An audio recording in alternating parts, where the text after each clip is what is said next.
picture this, January 2021. I'm just coming off the best months I've ever had in my business, and I'm sitting on the floor sobbing, eating a teeny tiny Kit Kat, not even a regular size one. That's how sad things were. It's because while November, December were the best months we've ever had, January was only 25% of what January, December, and November were. 25%. That was a little shocking. I did not expect that. And it broke me. I felt like a failure. I felt like nobody else has ever experienced this. I felt like, how can I call myself a successful entrepreneur when blah, blah, blah, blah, blah. And looking back on it now, I laugh because what seemed like this devastating month for me ended up actually not being bad at all. I had gotten myself into this kind of spiral frenzy sort of thing because I thought that it was supposed to look a certain way. I thought success was supposed to be like this.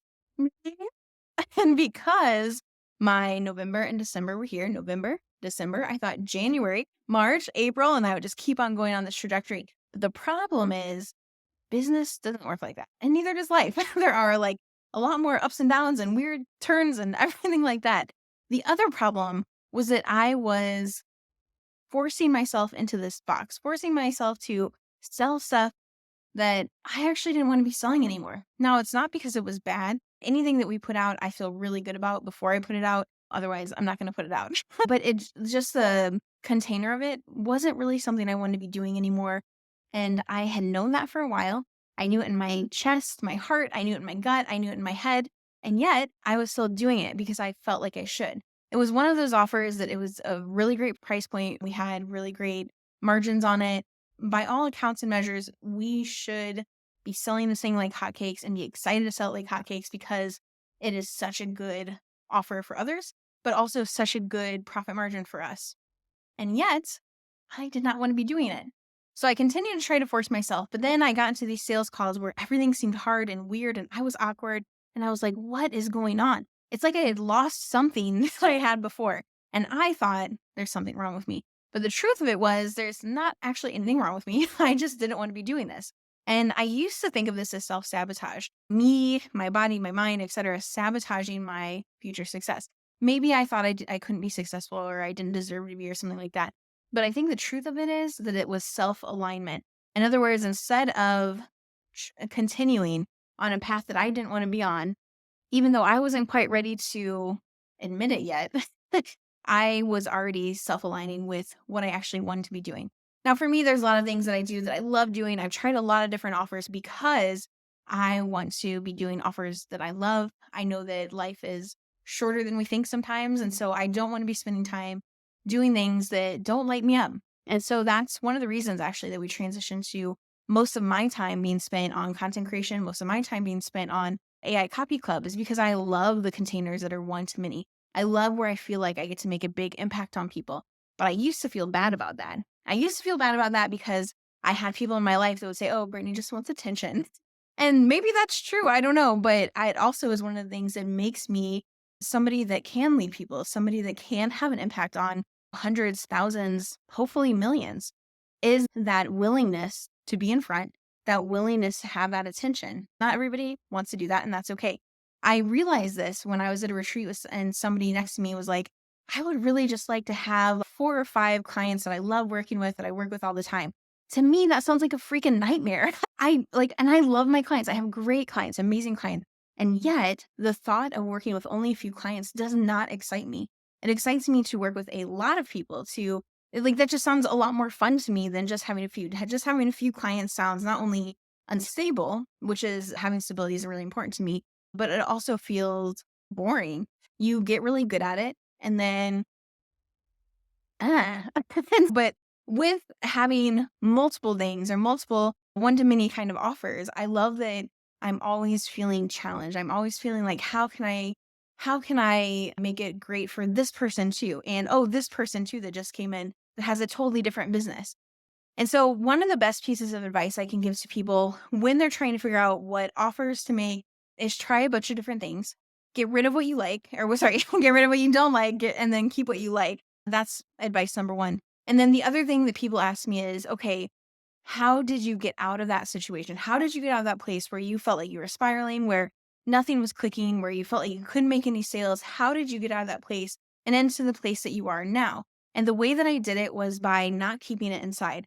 I felt so much shame and guilt and like I was a terrible business owner, like I failed, like all these things were weighing so freaking heavily on me because I was keeping it all in and I was internalizing it. And I thought I'm the only person that's ever experienced this. And the truth of it is, I am not the only person. It is par for the course. This is a normal part of business owning. And now that I've been in business longer, I see that, I recognize that.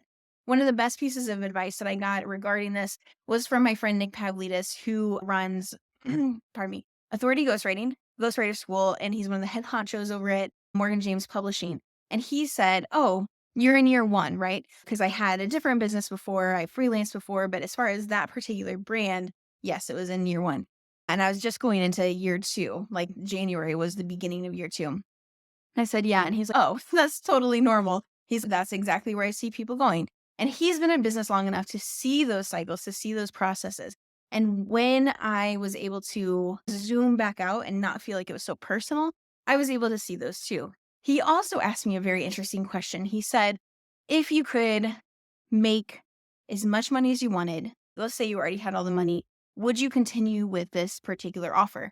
And immediately I said no. And I don't know where it came from. It just bubbled right out. And I, like, before I could even think, it was like, no. And that was really eye-opening to me too. That was when I started to ease into the idea that maybe the offer that I was doing that had great profit margins, that everybody was telling me I should keep doing, maybe I shouldn't keep doing it because I didn't want to do it. And I kept self-aligning to get myself out of situations where I had to do something I didn't want to do. So as you're going through highs and lows, you're going to have highs, you're going to have lows.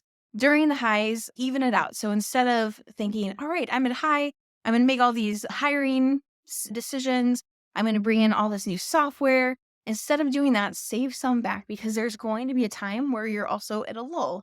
And instead of being in freak out mode during that because you don't have the capital for it, because you spend it hiring, et cetera, which is what I did, one of the mistakes I made, you'll have the capital, you'll have the wiggle room so that you can make decisions that are best for your business long term, not just the decisions that are going to create cash flow in your business because you have to have cash flow in your business right now because you made all those decisions to hire and bring in extra software and things like that during one of those high periods.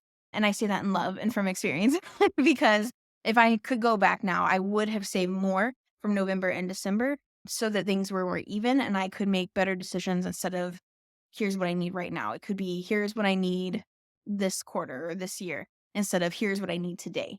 So I hope that helps as you're figuring things out, as you're going through your own highs and lows. If you're in a high right now, fantastic, congratulations. Remember that the high often do not go like this. They go more like this. If you are in a low period, I want you to know that you're not alone, that it will get better. Don't give up. If there's an offer maybe you don't love, get rid of it, but that doesn't mean you have to completely give up on your business. Ask for help, talk to your people, your friends, whoever it is, your colleagues that can support you and can let you know that you're not alone. This happens to everybody at some point, and that is not only okay, but also normal. And to keep on at it, it's not going to be this hard forever. What you're learning right now is going to help you level up. What you learn then is going to help you level up and so on. But these things continue to happen. And if you can take out some of the emotion of it, some of that weight that you might be carrying, the shame, the guilt, stuff like that, it makes it a lot easier to make those decisions in a lot more data-driven, logical kind of way. So my name is Brittany Wong. I am the Queen of Evergreen, founder of AI Copy Club, CEO of Winwith Systems, and Impact Driven AI. Whew, what a mouthful. I'll talk to you soon.